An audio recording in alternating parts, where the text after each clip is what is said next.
বন্ধুরা, আজকে যে আমি ভিডিও করে দেখাচ্ছি, এই পুঁই চাষটি আমি আপনাদের করে দেখিয়েছিলাম এবং এই চাষটি ডোকা কত বড় হয়েছে সেটাও আপনাদের দেখিয়েছিলাম এবং এই পুঁই বীজটি কাঁচা অবস্থায় আপনাদের দেখিয়ে এসেছি।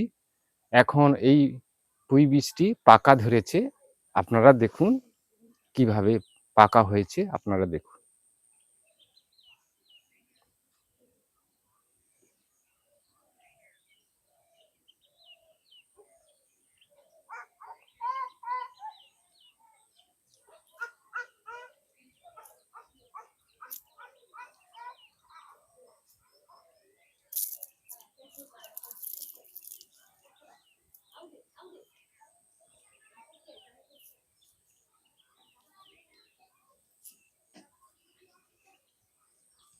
এর পরের ভিডিওটি এই বীজটি শুকনো হলে আপনাদের দেখাবো।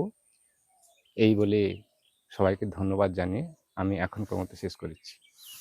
নমস্কার।